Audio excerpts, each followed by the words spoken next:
ವಿಜಯಪುರ 20 ಲಕ್ಷ ಮೌಲ್ಯದ 42 ದ್ವಿಚಕ್ರ ವಾಹನಗಳನ್ನು ಕಳವು ಮಾಡಿದ್ದ ಆರೋಪಿಯನ್ನು ದೂರು ದಾಖಲಾದ ಮಾರನೇ ದಿನವೇ ಬಂಧಿಸುವ ಮೂಲಕ ವಿಜಯಪುರ ಪೊಲೀಸರು ಉತ್ತಮ ಸಾಧನೆ ಮಾಡಿದ್ದಾರೆ ಎಂದು ಜಿಲ್ಲಾ ಪೊಲೀಸ್ ವರಿಷ್ಠಾಧಿಕಾರಿ ಚಂದ್ರಕಾಂತ್ ಅವರು ಪ್ರಶಂಸೆ ವ್ಯಕ್ತಪಡಿಸಿದರು.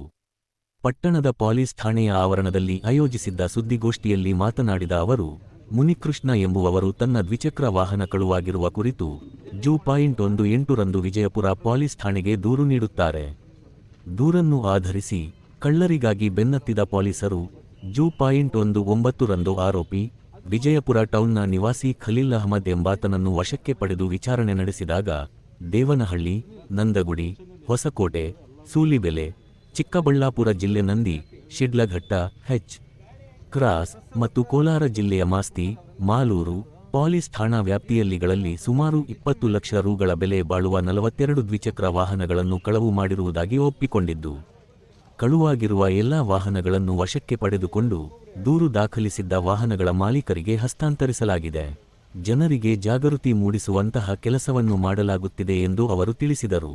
ಪೆಟ್ರೋಲ್ ಬಂಕ್ನಲ್ಲಿ ಕೆಲಸ ಮಾಡುತ್ತಿದ್ದ ಆರೋಪಿ ಜೀವನ ನಡೆಸುವುದು ಕಷ್ಟವೆಂದು ತಿಳಿದು ವಾಹನಗಳನ್ನು ಕಳ್ಳತನ ಮಾಡಿ ಸುಲಭವಾಗಿ ಜೀವನ ಸಾಗಿಸಲು ತೊಡಗಿಸಿಕೊಂಡಿದ್ದ ಸುಮಾರು 25 ಕೀಗಳನ್ನು ಇಟ್ಟುಕೊಂಡಿದ್ದಾನೆ. ಪೊಲೀಸ್ ಠಾಣೆಯ ಮುಂದೆಯೂ ಕಳವು ಮಾಡಿದ್ದಾನೆ. ಪ್ರಕರಣ ದಾಖಲಾಗಿದೆ. ಕೆಲವರು ದುಷ್ಕೇರಣೆ ಮಾಡುತ್ತಿರುವ ಬಗ್ಗೆಯೂ ಮಾಹಿತಿಯಿದೆ.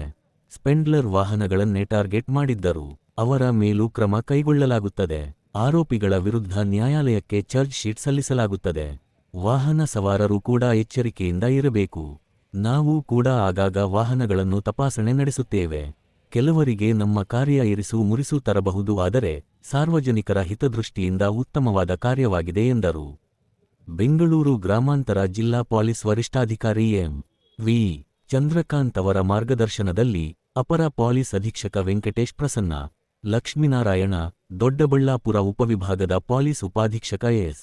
ಪಾಂಡುರಂಗ ಅವರ ಮಾರ್ಗದರ್ಶನದಲ್ಲಿ ವಿಜಯಪುರ ಪೊಲೀಸ್ ಠಾಣೆಯ ಪೊಲೀಸ್ ಇನ್ಸ್ಪೆಕ್ಟರ್ ಲಕ್ಷ್ಮೀನಾರಾಯಣ ನೇತೃತ್ವದಲ್ಲಿ PSI Sunil Kumar, R. Pro. PSI Shivaprasad, ಎಸಿಗಳಾದ Chandrappa, Nagaraja, M. D. Mukhtiyar, Madhukumar, Ramanji, Ashwathareddy, Mallappa, H. K. Ramesh, Y. N. Ramesh, M.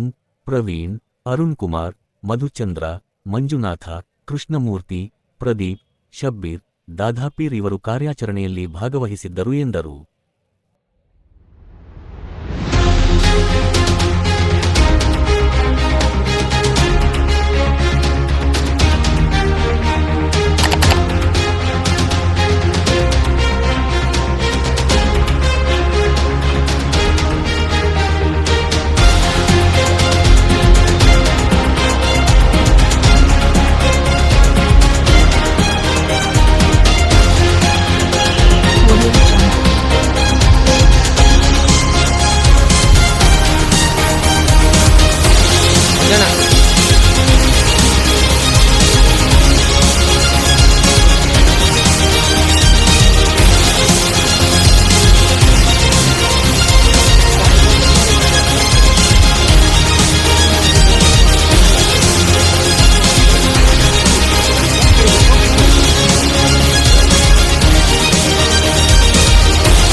ಒಂದು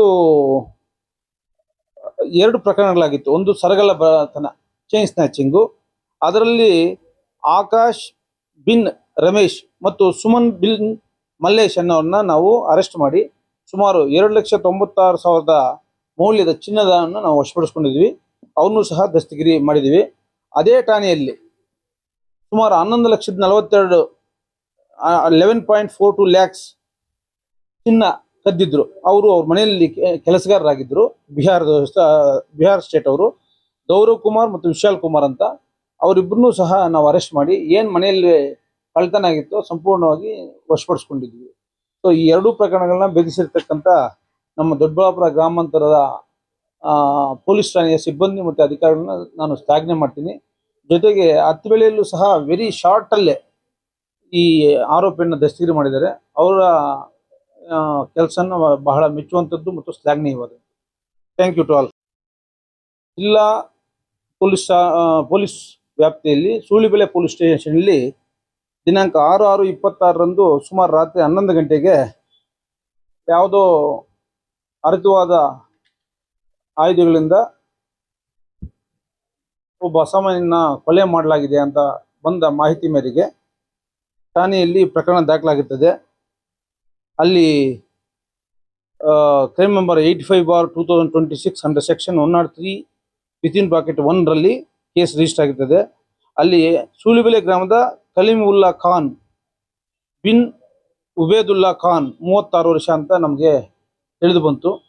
ಅದು ಪ್ರಕರಣ ದಾಖಲಿಸಿಕೊಂಡು ತನಿಖೆ ನಡೆಸಲಾಗಿ ಅದೇ ಗ್ರಾಮದ ಸಮೀರ್ ಬೇಗ್, ಇಮ್ರಾನ್ ಬೇಗ್, ಅಯಾಜ್ ಪಾಸಾ, ಅಬ್ದುಲ್ ಖಲೀಲ್ ಅನ್ನೋರು ಸೇರಿ ಈ ಕೊಲೆ ಮಾಡಿರೋದು ದೃಢಪಡಿತು.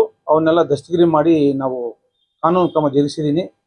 ಇದರ ಮುಖ್ಯ ಉದ್ದೇಶ ಏನಂತಂದರೆ, ಈ ಮೃತ ಕಲೀಮುಲ್ಲಾ ಖಾನ್ ಅನ್ನತಕ್ಕಂಥವನು ನಮ್ಮ ಸ್ಟೇಷನ್ ರೌಡಿ ಶೀಟರ್ ಸಹ ಆಗಿರ್ತಾರೆ.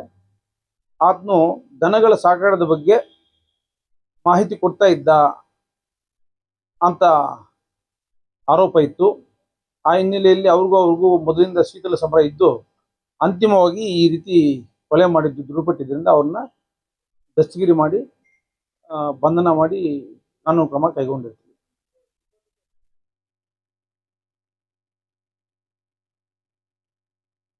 ಇಲ್ಲ, ನಮ್ಮ ತನಿಖೆಯಲ್ಲಿ ದೃಢಪಟ್ಟಿರೋದು ಸುಮಾರು 1-1.5 ವರ್ಷದಿಂದ ದುಡ್ಡು ಪೀಡಿಸೋದು, ಇಲ್ವಾ ಮಾಹಿತಿ ಕೊಡೋದು, ಬ್ಲಾಕ್ ಮೇಲಿಂಗ್ ಕ್ರಮ ಮಾಡ್ತಾ ಇದ್ದ.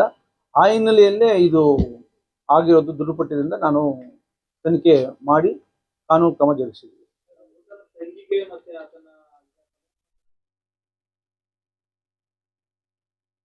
ಇಲ್ಲ, ತನಿಖಾ ಕಾಲದಲ್ಲಿ ಈ ವಿಷಯದಿಂದಲೇ ಆಗಿದೆ ಅಂತ ದೃಢಪಟ್ಟಿದೆ. ಜನ ಮಾತಾಡ್ಕೋಬಹುದು, ಬಟ್ ತನಿಖೆಯಲ್ಲಿ ದೃಢಪಡಬೇಕಲ್ಲ.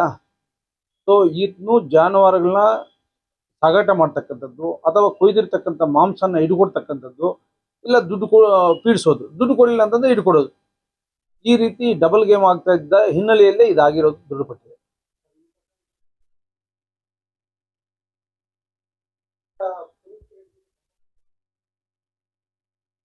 ಇಲ್ಲ, ಇನ್ನು detail investigation is under investigation. ಈ ಹಂತದಲ್ಲಿ ಅವೇನು ಹೇಳಕ್ಕಾಗೋದಿಲ್ಲ. As on today these 5 persons are reason for murder. Reason is he was given information or he is demanding money, for which these people are taken action, which is against the law. ಅಲ್ಲ, ಮನೆಯಲ್ಲಿ 10 ಗಂಟೆಗೆ ಊಟ ಮಾಡ್ತಾನೆ. ಊಟ ಮಾಡಿದಾಗ ಯಾವತ್ತೂ vehicle ತಗೊಂಡು ಆಚೆ ಬಂದು ಮಾತಾಡ್ಕೊಂಡು ಹೋಗ್ತಾ ಇದ್ದ ಪ್ರವೃತ್ತಿ ಅಂತೆ. ಅದೇ ದಿನನೂ ಸಹ ಅವರ ಅತ್ತಿಗೆ ಮನೆಯಲ್ಲಿ ಊಟ ಮಾಡಿಕೊಂಡು ಆಚೆ ಬರ್ತಾನೆ, ಮತ್ತೆ ಮನೆಗೆ ಹೋಗೋದಿಲ್ಲ. ಸೊ ಯಾರು ಆ ಟೈಮಲ್ಲಿ ಯಾರು ಮಾಡಿದ್ರು, ಏನು ಯಾವ ಕಾರಣ ಅಂತ ಗೊತ್ತಿಲ್ಲ.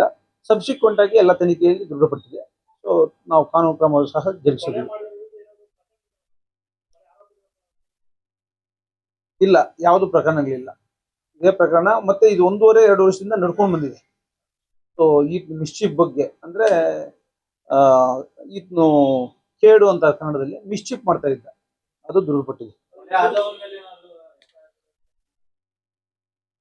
ಯಾರ ಮೇಲೆ ಕೊಲೆ ಆದವ್? ರೌಡಿ ಶೀಟರ್ ಅಂತ ಹೇಳಿದ್ನಲ್ಲ.